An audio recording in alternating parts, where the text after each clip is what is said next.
Last time we have seen why hip arthritis develops, what are the issues with the hip arthritis, again what are the symptoms and signs of the hip arthritis and different modalities.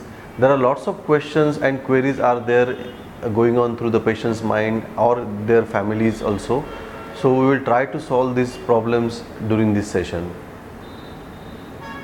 I am Dr. Umesh Nagre, Consultant Joint Replacement Surgeon, Vishwaraj Super Specialty Hospital, and I am the head of the department in joint replacement here. So let's talk about the treatment modalities of hip arthritis. We have seen that patient had a different reasons, either trauma or infection or ongoing traumatic process, and they have developed the hip arthritis. So they have taken the painkillers. Initially we will give some painkillers. We advise them to do certain exercises like cycling, then hydrotherapy, so that will help us to build them the muscles around the hip joint or knee joint, and to certain extent they get a pain relief also. They get an increased range of movement, that also helps them. And in certain cases we try to rule out the back pain also or knee pain, because in certain cases the back pain also referred to the hip or knee joint, and patients thinks that the pain is coming from the hip joint. If there is a disc prolapse, we do certain investigations and we send them to the spine surgeons, and eventually after the spine surgery or even taking the medications also for spine problem, they get a pain relief from the hip joint. If you think about the hip arthritis, why it's developed. So hip joint, last time we discussed, is a ball and socket joint. Suppose this is my thigh bone and this is a socket. So joint is moving inside and this is a ball and socket joint, and you are doing all the rest of your movements, sitting around, squatting, moving, running. So there is a cover, like a coverage for this hip bone, and there is a coverage for my acetabulum cup also, which is acetabulum cavity, which is known as a cartilage. So when there is a trauma or when there is a decreased blood supply to my head of the femur, obviously this head of the femur starts dying. So this cartilage starts wearing up because there is no blood supply. So eventually this cartilage will start rubbing around this cartilage, and eventually there is complete loss of cartilage. So when there is a complete loss of cartilage, bone is touching a bone, and whenever patient walks or they do their certain daily activity, they get a severe pain because the bone is touching the bone or bone is rubbing a bone. So in those cases patient feel a terrible pain, they cannot do their certain activities. Even in night time also they get pain and they get disturbed sleep because of the pain. When they change the position from one side to other side, they get a severe amount of the hip pain. So in those cases patients keeps coming back to the hospital. We do certain amount of investigations, like we do repeat x-rays, we do MRI scan to see how far the disease has progressed, and that will give us an idea that patient is going towards the advanced hip arthritis. Whenever there is a advanced hip arthritis and patient has taken all the treatment modalities like medications or analgesics, exercises, and everything is not working for them and they are getting severe pain, in those cases we advise them to go ahead with the joint replacement surgery, which is known as a hip replacement. So let's talk about the hip replacement. So patient has a advanced hip arthritis and they are not getting a pain relief, and they are coming for hip replacement, along with they are continuing their regular exercises also. So obviously we do the pre-operative checkup, we do the fitness, because these patients may have blood pressure issues, may have diabetes, or they may have thyroid problems or kidney problems.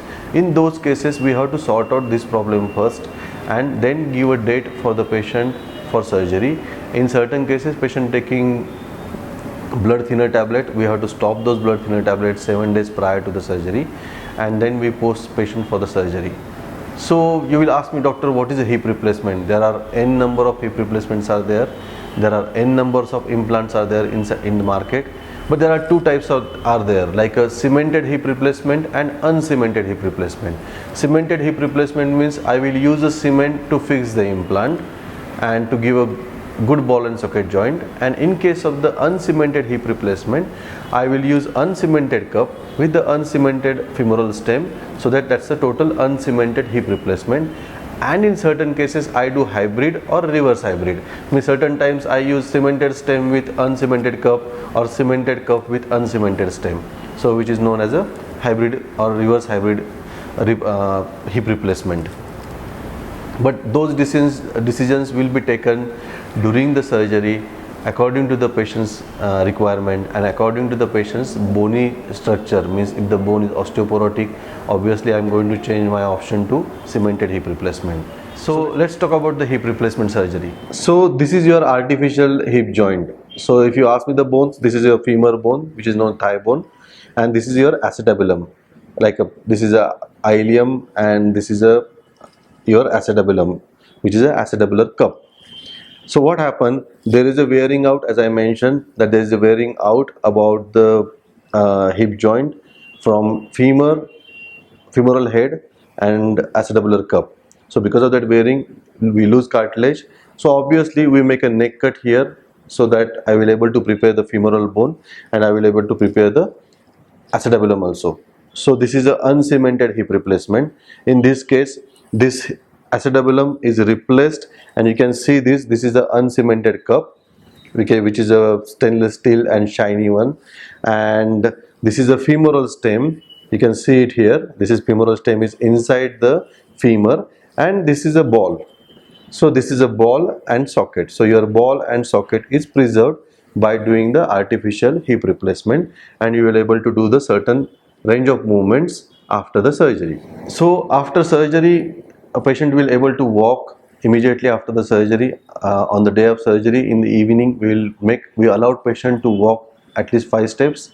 Next day they continue walking using walker, they do stair climbing, and third day after dressing change they go home. So you will ask me, what are the implants you are going to use for surgery? So we definitely use a US FDA approved implants. Why US FDA approved implants? Because they have a good results, like a longevity of the implant. Once I do the surgery, so that implant or that surgery will last at least for minimum 20 years if I do the uncemented hip replacement, or more than 40 years if I do the total cemented hip replacement surgery. But that decision will be taken by me during the surgery according to the patient condition, according to their acetabular and femoral condition, or their bony structure also. So there are American companies are there are German companies are there are lots of Indian companies are there which are having the US FDA approval. So we use their implant according to the patient requirement. Obviously after the surgery, patient is continuing doing the physiotherapy, they keep walking, they do certain amount of exercises. Certain things we ask them not to do, which are known as they should use commode for toilet, and they should not squat down, they should not sit cross leg. So these are the only things they should avoid. But with advanced technology, advanced replacement implants, we can do the dual mobility total hip replacement, which allows patient to sit down, they can squat, they can move around. But this surgery is mainly advised in patients who are really active, doing lot of work, less than 50-year-old with a good bone texture. We advise them dual mobility surgery. So after surgery, patient continues doing the exercises. We do regular follow-up of 6 weeks, 3 months, 6 months and 9 months. Obviously after 3 months, patient is allowed to do all the activities including driving. I need to make sure that patient's muscle strength around the hip joint is very good. They are allowed to drive a car after 3 months. If you ask me about the bike, certain people use bike also. In those cases they can use button start like Kinetic or Scooty. So patient has to follow do's and don'ts after the surgery, what we advise them. And if you follow all these things, do good amount of physiotherapy, follow the instructions of the physiotherapist and doctor's instructions, definitely you are going to get 100% pain relief and good result out of this hip replacement surgery. Definitely during the surgery also, I give certain amount of drugs or a cocktail, we call known as a cocktail. With certain amounts of drugs we mix it and we give that injection around the hip joint around the acetabulum, around the femoral bone, so that patient get a good amount of pain relief even after the surgery also. There are good successful outcomes out of this cemented or uncemented hip replacement, and patients are doing very well. So guys, if you have any questions about the hip replacement surgery or different treatment modalities of hip replacement, or any questions about related to the hip joint pain, do let us know. We will try to solve your queries from our side. You can post your comments after seeing this video, and if you have any queries, we'll try to solve them.